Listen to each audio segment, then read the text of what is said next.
Okay बच्चों, तो अब हम अपनी वर्क एनर्जी थ्योरम को प्रूव करते हैं। इंपॉर्टेंट है, एग्जाम में आती है और 3 to 5 मार्क्स, ठीक है ना। एक न्यूमेरिकल आ जाते हैं साथ में।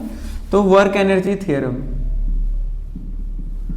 वर्क एनर्जी थ्योरम बहुत इजी है, ठीक है ना। ओके, तो इसमें हम थोड़ा सा मान लेंगे, अज्यूम करेंगे कि आपके पास एक बॉडी है, ठीक है। यहाँ पे एक बॉडी जो है यहाँ पे रखी हुई है, ओके।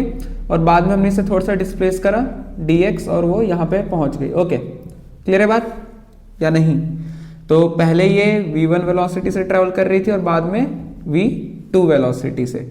हमने इसके ऊपर कोई फोर्स लगाई, ठीक है ना। मैंने इस पर फोर्स लगाई और वो v1 से v2 वेलोसिटी और उसमें कुछ डिस्प्लेसमेंट आया, तो इसके लिए हम कर रहे हैं। तो देखो, आपको एक चीज पता है कि जो आप फोर्स लिखते हो, फोर्स किसके इक्वल होती है? मास इनटू एक्सेलरेशन, पता है ना।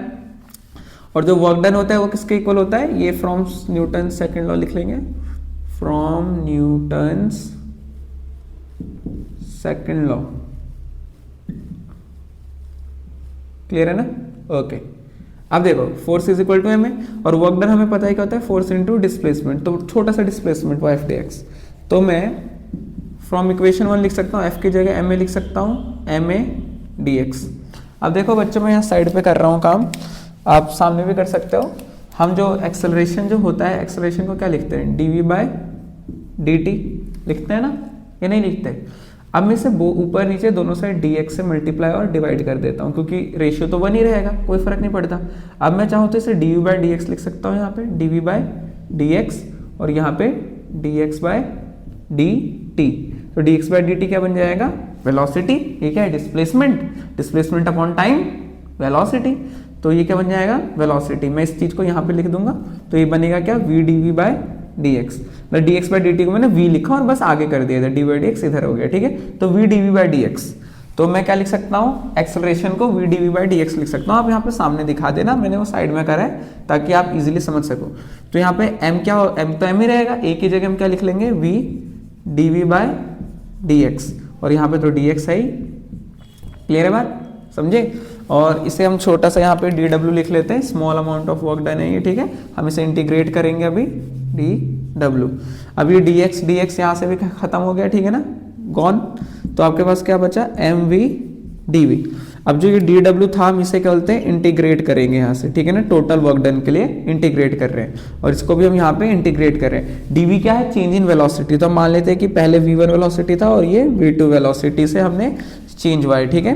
और ये टोटल वर्क डन देगा हमें। ओके, ठीक है, ठीक है। आप इसे 0 से w कर सकते हैं, एक ही बात है।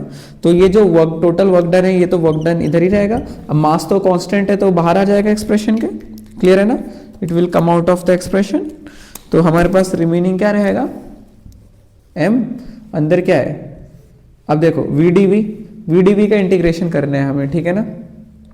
इधर देखो साइड में बच्चों, आप वहां मेन जगह ही करना है, ठीक है। जो v dv है इसको इंटीग्रेट करना है हमें। तो देखो, जैसे x dx होता है ना आपका, x dx, इसको इंटीग्रेट करना है, ठीक है। तो ये क्या होता है? सेम फंक्शन है, यहाँ पे भी x है, सेम वेरिएबल है, तो क्या हो जाएगा?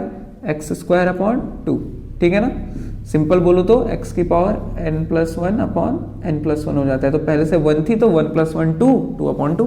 तो यहाँ पे भी आपका v dv का जैसे x dx का x स्क्वायर अपॉन 2 आया, वैसे v dv का v स्क्वायर अपॉन 2। क्लियर है बात? तो यहाँ पे v dv का इंटीग्रेशन जो होगा वो होगा क्या? पहले तो मैं लिख लेता हूँ, v स्क्वायर अपॉन 2। तो जो वर्क डन होगा, और ये हमें लिमिट डालनी है v1 से v2, तो m अब इंटीग्रेट हो गया, क्या बचा? v square upon 2। और कहां से कहां तक? v1 से लेके v2 तक। तो जो आपका फाइनल जो वर्क डन आया वो क्या है? m। अब लिमिट डालो, v की जगह एक बार अपर लिमिट और लोअर लिमिट माइनस करके, v की जगह एक बार v2, फिर माइनस v की जगह v1। तो एक बार v की जगह v2 डाला तो m v2 स्क्वायर अपॉन 2। अब माइनस लगा के लोअर लिमिट क्या है? v1। v की जगह v1 डालेंगे, v1 स्क्वायर अपॉन 2, ठीक है। तो हमें अब क्या मिलेगा? देखो, 2 दोनों में कॉमन बाहर निकाल दिया मैंने। जो वर्क डन है वो क्या हो गया? m/2 तो बाहर आ गया, अंदर क्या बचा? v2 square minus v1 square. अब एक चीज देखो बच्चों, सेम चीज नहीं बन रही है, ये half m v2 square minus v1 square. अब v2 स्क्वायर क्या है, फाइनल मतलब बोलते हैं हाफ एम v2 स्क्वायर क्या है, फाइनल काइनेटिक एनर्जी, और हाफ एम v1 स्क्वायर क्या है, इनिशियल काइनेटिक एनर्जी। ऐसे लिख लो, half m v2 square minus half m v1 square. तो एक तरह से यहां से क्या देख रहे हो आप कि जो आपका वर्क डन है वो किसके इक्वल है, kinetic energy final minus kinetic energy initial, और वर्क डन क्या हो गया, डेल्टा काइनेटिक एनर्जी। सिंपली बोले तो चेंज इन काइनेटिक एनर्जी, और यही है हमारी वर्क एनर्जी थ्योरम। ठीक है, तो अगर क्या बोलते हैं काइनेटिक एनर्जी में पॉजिटिव चेंज आता है, इसका मतलब हमने पॉजिटिव वर्क डन करा है, और अगर काइनेटिक एनर्जी नेगेटिव मतलब फाइनल काइनेटिक एनर्जी कम है और इनिशियल काइनेटिक एनर्जी ज्यादा है तो नेगेटिव हो जाएगा वर्क डन, इसका मतलब वर्क डन क्या है, नेगेटिव है। समझ पा रहे हो, क्लियर है बात। तो एक एग्जांपल देता हूं, देखो जैसे कोई बॉल है, ठीक है ना, ये पहले 2 मीटर पर सेकंड से चल रही थी, मैंने इस पर कुछ फोर्स लगाई और अब ये 3 मीटर पर सेकंड से चलने लगी। इसका मास 1 किलो है तो बाद में भी 1 किलो ही रहेगा। पहले इसकी काइनेटिक एनर्जी क्या हो जाएगी, हाफ एम वी स्क्वायर, यानी वी स्क्वायर क्या हो जाएगा, एम की जगह 1 डाला, वी 2 है, 2 का स्क्वायर 4, तो क्या हो जाएगा 2 जूल। ठीक है, समझ पा रहे हो। और 3 कर दिया तो हाफ 3 का स्क्वायर 9, ठीक है ना, तो 9/2 यानी कि लगभग कितना 4.5 जूल, और यहाँ पे क्या थी 2 जूल, यानी कि इतनी काइनेटिक एनर्जी इंक्रीज हुई है। आप देख भी सकते हो कि वेलोसिटी बढ़ी है और जो काइनेटिक एनर्जी है वो अब फाइनल काइनेटिक एनर्जी इतनी, इनिशियल इतनी है, यानी कि पॉजिटिव है। लेकिन मान लो यही बॉल आई होती है 2 मीटर पर सेकंड से और मैंने हाथ से पकड़ के से रोक रहा होता, ठीक है ना, मैं स्टॉप कर रहा होता, और यहाँ पे जाके ये कितना हो जाता, फाइनल जाके कितना हो जाता, 0 हो जाती, इसकी वेलोसिटी 0 मतलब रुक जाती। समझ पा रहे हो।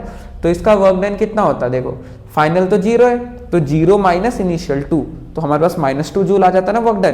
क्यों, क्योंकि देखो बॉडी मेरा हाथ फोर्स आगे लगा रहा था लेकिन बॉल तो पीछे ही आ रही थी ना, जितने देर तक रुकी नहीं उतनी देर तक तो पीछे ही आई, तो फोर्स और उसके बीच में जो डायरेक्शन है वो 180 डिग्री है। तो ओवरऑल ये थोड़ा अलग सा कंसेप्चुअल मैंने बताया क्योंकि इंपॉर्टेंट है, लेकिन जो डेरिवेशन है वो आपका बस इतना ही है और आपको पूरे मार्क्स मिलेंगे। ठीक है ना, डायग्राम भी बना देना कि dx से इस पे F फोर्स लगाई, v1 वेलोसिटी से v2 वेलोसिटी में गया, और ये आपने सिंपल सा कर देना है। हमने क्या लिया, सिंपल से डेरिवेशन है, वर्क डन को f dx लिखा, f की जगह ma लिखा, न्यूटन सेकंड लॉ से, a को हमने dv/dt लिख लिया।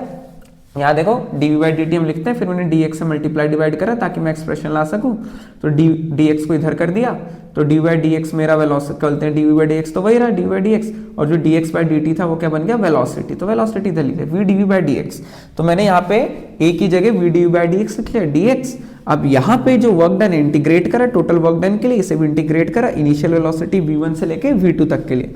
अब दो v dv है उसका इंटीग्रेशन हमने करा, वो होता है v²/2। अब v की जगह एक बार अपर लिमिट यानी v2 डाला और एक बार लोअर लिमिट v1 डाला, बस यहाँ तक कर लिया तो आपका काम हो गया, क्योंकि इसके बाद तो हमने सिंपल से बस 2 बाहर निकाल लिया और इसे लिख दिया कि ये काइनेटिक एनर्जी है, तो चेंज इन काइनेटिक एनर्जी। कोई डाउट है तो पूछो, और मुझे पता है कि कोई डाउट होगा नहीं, लेकिन अगर कोई इन जनरल आता है तो आप सीधे पूछ सकते हैं। ओके, तो फिर मिलते हैं हम अपनी नेक्स्ट वीडियो में, अच्छे से पढ़ते रहो बच्चों, बाय।